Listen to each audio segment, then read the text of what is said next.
are thinking of meditation, we have the perception that we have to sit cross-legged and we have to maintain a sit posture and then close the eyes and then we have to develop mindfulness. So this is the typical, say, perception we may have, but that is not the case.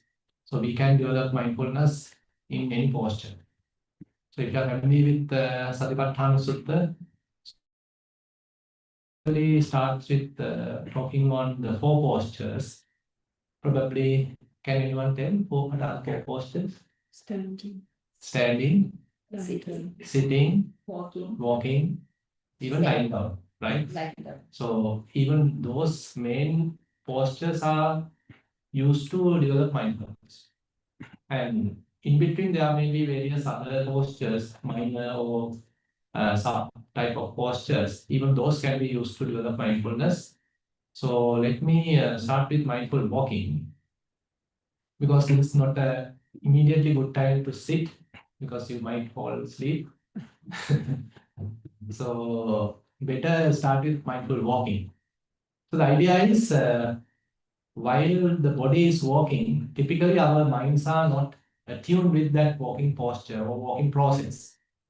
So our mind may be thinking, planning, all these things might be happening because our eyes are also open and therefore various distractions can happen through the eyes. And if we are walking outside, maybe other sounds also can happen. So as a result of that, many distractions can occur and we lose our balance, in the sense our mental balance is not there. Easily we get distracted. But how are we going to establish mindfulness while walking? So this is what at first we are trying to explain. So unlike mindful sitting, so walking is a fairly flexible posture.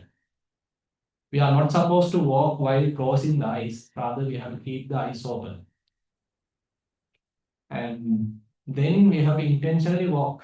Assume that I selected the path like this distance, and we have to walk this particular distance.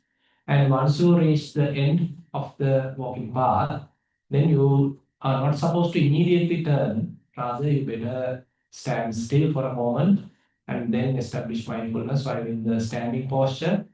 And then mindfully you can turn. Again, you are not supposed to quickly, immediately come back. Again, you can establish mindfulness on the standing posture.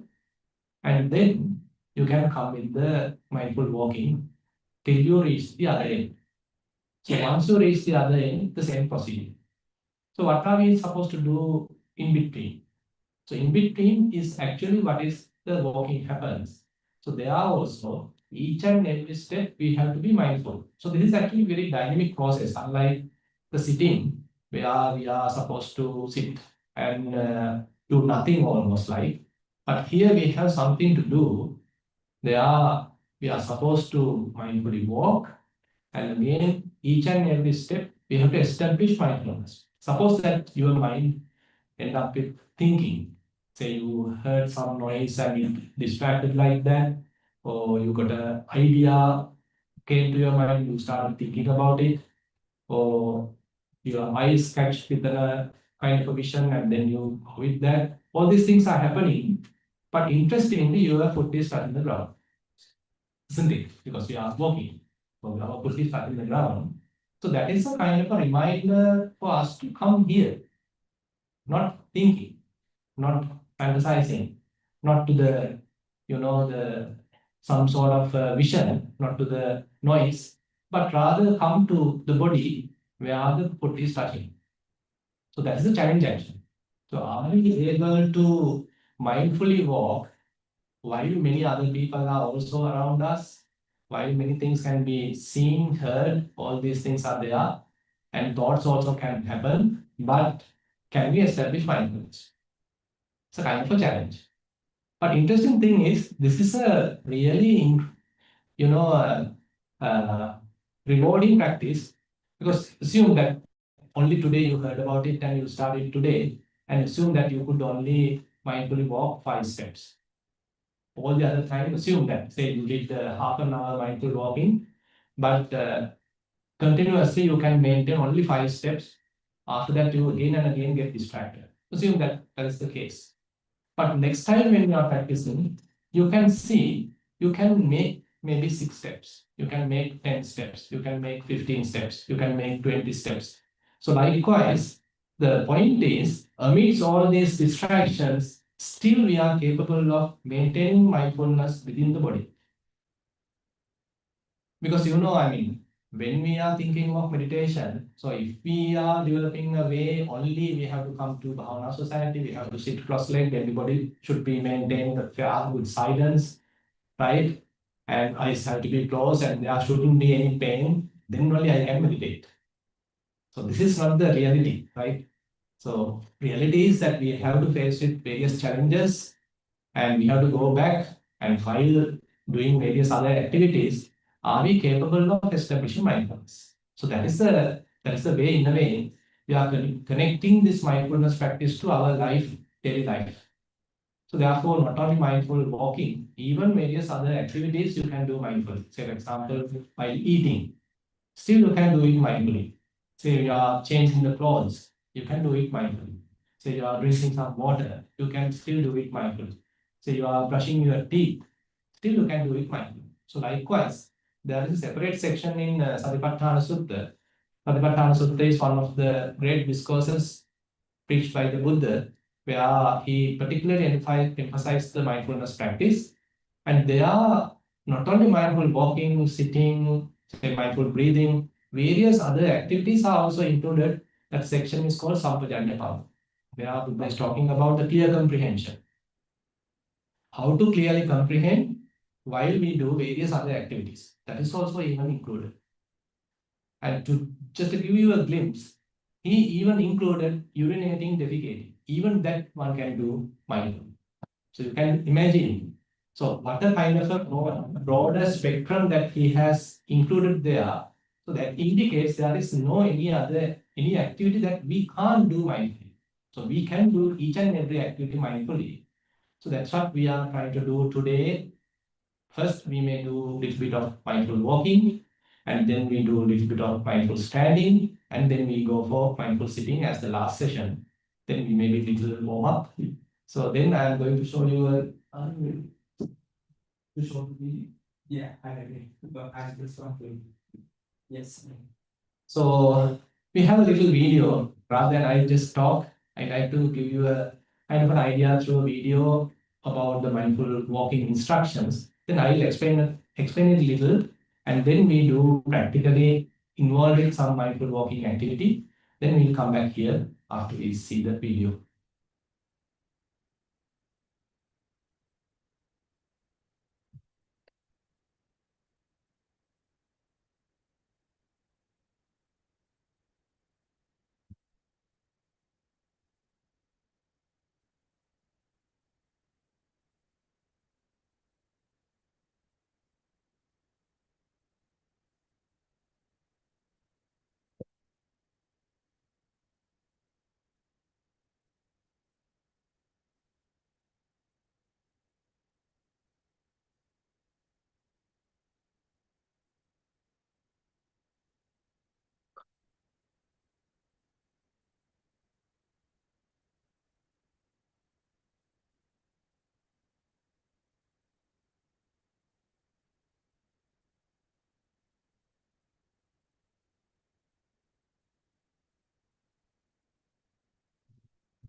This one.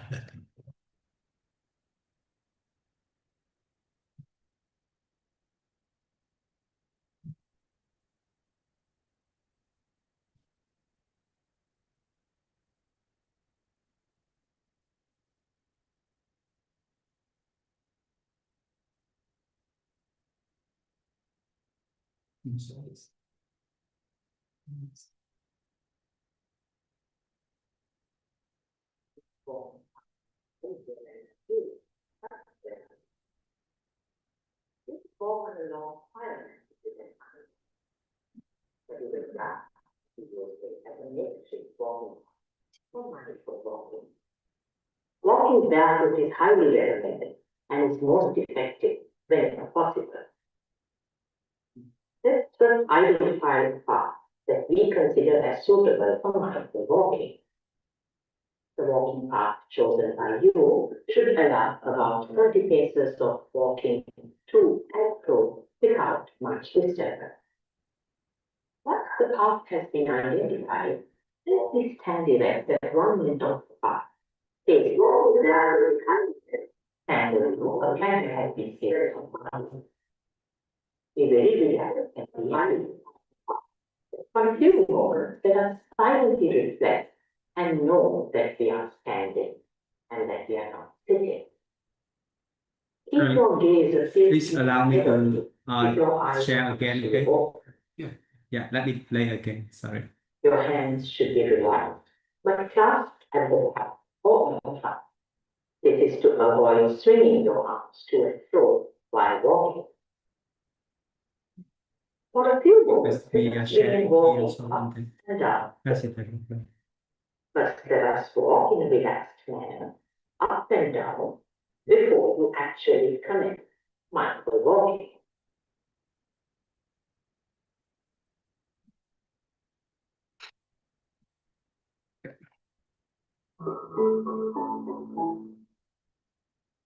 Mindful walking can be done at any place if you can find a convenient stretch that is distances are minimal. Sandy walking paths are ideal and luxurious, but rare to find. You could walk on a long quiet mat if you can find one, but even grass can be useful as a makeshift walking path for mindful walking. Walking barefoot is highly recommended and is most effective whenever possible. Let's first identify the path that we consider as suitable for mindful walking. The walking path chosen by you should allow about 30 paces of walking to and fro without much disturbance. Once the path has been identified, simply stand erect at one end of the path, facing the path. Stand as though a candle has been placed on the ground. Be very relaxed and be at ease. For a few moments, let us silently reflect and know that we are standing and that we are not sitting. Keep your gaze a few feet ahead of you with your eyes partially open. Your hands should be relaxed but clasped at the back or at the front. This is to avoid swinging your arms to and fro while walking. For a few moments, let us begin walking up and down the path. First, let us walk in a relaxed manner, up and down, before you actually commence mindful walking.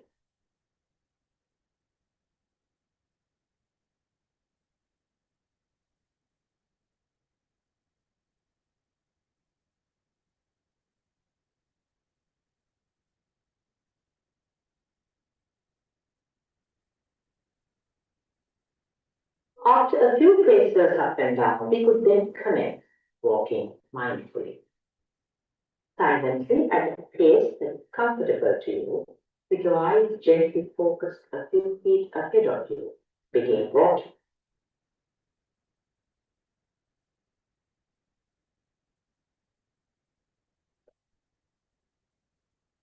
Simply know that you are walking. You may note how your feet are shifting from left to right, how your weight shifts from one foot to the other. You may also note how your body is moving forward. Just be relaxed and keep walking mindfully.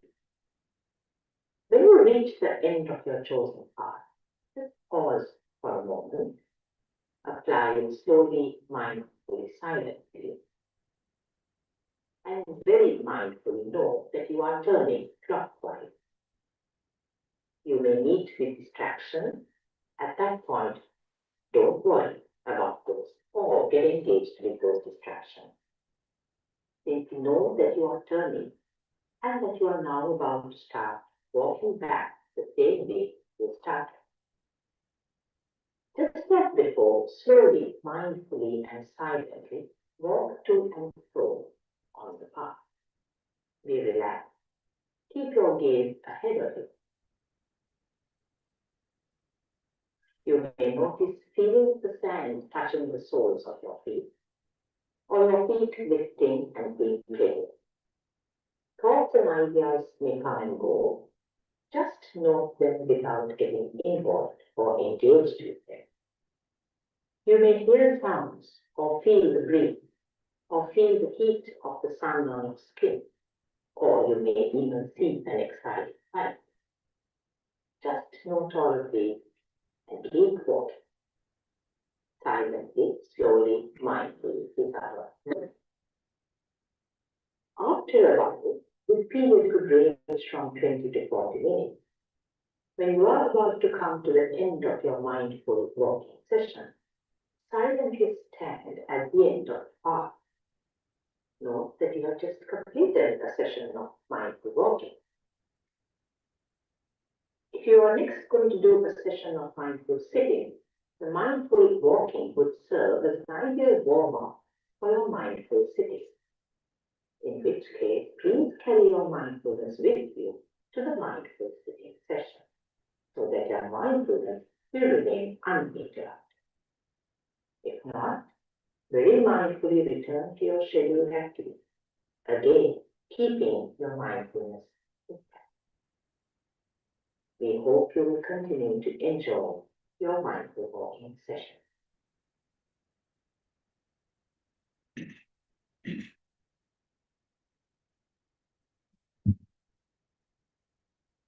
So I hope instructions are clear to you. So you can get up and you can start walking. Basically, the idea is allows a little bit of time for you to settle. Don't immediately think that you can be 100% successful. There could be various distractions. There can be various thoughts happening to the mind. But don't worry about it. Again and again, come back to the touching point. Particularly, say, if your right foot is touching, probably just to facilitate the process, if you want, you can note it also. When your right foot is touching, you can note it as right. When your left foot is touching, you can note it as left, just to facilitate the process. Without it, if you can do it, that's also fine. Now, say, for example, you don't need to note left, right, you don't need to. But in case you find it's difficult and I continuously get various distractions, then noting will be a very good technique for you to, focus your attention and withdraw from any other distractions and give prominence to the sensation. Okay, we'll try it and maybe we'll come at around 2:50. So we have almost like 20 minutes. And find a convenient place. Yeah, you can walk any other place and it's not strict to be here. You can walk at another place as well. And come back please at 2:15.